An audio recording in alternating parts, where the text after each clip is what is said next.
തൃശൂർ വടക്കാഞ്ചേരിയിൽ യുവാവ് വെട്ടേറ്റു മരിച്ചു. വടക്കാഞ്ചേരി സ്വദേശി സേവ്യറാണ് മരിച്ചത്. മുൻ വൈരാഗ്യത്തെ തുടർന്നുണ്ടായ വാക്കുതർക്കമാണ് കൊലപാതകത്തിന് കാരണം. വിവരങ്ങളുമായി അനീഷ് ആന്റണി ചേരുന്നുണ്ട്. അനീഷ്, മുൻവൈരാഗ്യമാണ് ഇത്തരത്തിലൊരു ആക്രമണത്തിലേക്ക് കലാശിച്ചത് എന്നാണ് മനസ്സിലാക്കുന്നത്. ഇത്തരത്തിലൊരു മുൻവൈരാഗ്യം ഉണ്ടാകാനുള്ള കാരണം എന്താണ്? വിശദാംശങ്ങൾ എങ്ങനെയാണ്? മുൻവൈരാഗ്യം ഉണ്ടായിരുന്നു എന്നുള്ള കാര്യത്തിൽ ഇപ്പോഴും പോലീസ് ഔദ്യോഗികമായി സ്ഥിരീകരണമില്ല.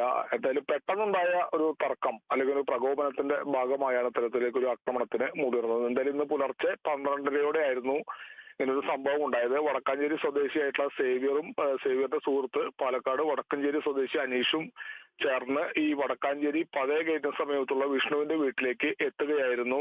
ഇതിന് ശേഷം ഇവർ 3 പേരും നേരത്തെ പരിചയക്കാരാണ് എന്നാണ് പറയുന്നത്. പെയിന്റിംഗ് തൊഴിലാളി ആണ് ഈ അനീഷും സേവ്യറും ഒക്കെ.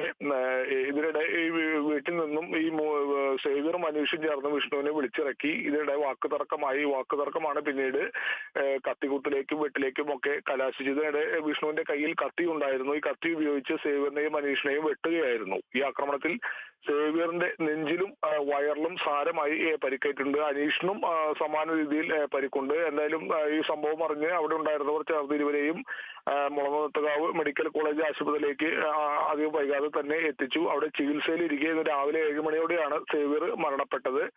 അനീഷിന് തലയിലും കഴുത്തിലും അതുപോലെ കയ്യിലും പുറത്തുമൊക്കെ വിഷ്ണുവിന്റെ ആക്രമണത്തിൽ, കത്തി കൊണ്ടുള്ള ആക്രമണത്തിൽ പരിക്കേറ്റിട്ടുണ്ട്. അനീഷിനും സാരമായി പരിക്ക് പറ്റിയിട്ടുണ്ട്. അനീഷും ഇപ്പോൾ ചികിത്സയിലാണ് മെഡിക്കൽ കോളേജിൽ. എന്തായാലും ഈ ഇരുവരെ ആക്രമിച്ച വിഷ്ണു നിരവധി കേസുകളിൽ പ്രതിയാണെന്ന് പറയുന്നു. വിഷ്ണു ഇപ്പോൾ ഒളിവിലാണ്. വടക്കാഞ്ചേരി പോലീസ് എന്തായാലും വിഷ്ണുവിനായിട്ടുള്ള അന്വേഷണം ഇപ്പോൾ ഊർജിതമാക്കിയിട്ടുണ്ട്. വിഷ്ണുവിനെ പിടികൂടാനുള്ള അന്വേഷണത്തിൽ തന്നെയാണ് വടക്കാഞ്ചേരി പോലീസ്. മറ്റ് ഇൻക്വസ്റ്റ് നടപടികളൊക്കെ ഇനി സേവ്യറിന്റെ പൂർത്തിയാക്കേണ്ടതുണ്ട്. പോസ്റ്റ്മോർട്ടം നടപടികളുണ്ട്.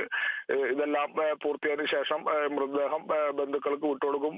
പരിക്കേറ്റ സേവ്യറിന്റെ സുഹൃത്തൊപ്പം ഉണ്ടായിരുന്ന വടക്കാഞ്ചേരി സ്വദേശി അനീഷിനും സാരമായി പരിക്കുണ്ട്. അപകട നില ഇപ്പോഴും തരണം ചെയ്തിട്ടില്ലെന്നാണ് ആശുപത്രി അധികൃതർ പറയുന്നത്. എന്തായാലും പെട്ടെന്നുണ്ടായ ഒരു പ്രകോപനത്തിന്റെ ഭാഗമായിട്ടായിരുന്നു ഇത്തരത്തിലുള്ള ഒരു ആക്രമണം എന്നാണ് പറയുന്നത്. മൂവരും നേരത്തെ അറിയുന്നവരാണ്. ഞാൻ നേരത്തെ സൂചിപ്പിച്ച പോലെ പെയിന്റിംഗ് തൊഴിലാളികളാണ് എന്നാണ് പറയുന്നത്. ഈ സേവ്യറും അനീഷും ഒക്കെ എന്തിനാണ് ഇവർ ഈ രാത്രിയിൽ വിഷ്ണുവിന്റെ വീട്ടിലേക്ക് എത്തിയതെന്ന കാര്യത്തിൽ ഇപ്പോഴും വ്യക്തതയില്ല. എന്ത് കാരണത്താലാണ് ഇവർ തർക്കം ഉണ്ടായത്?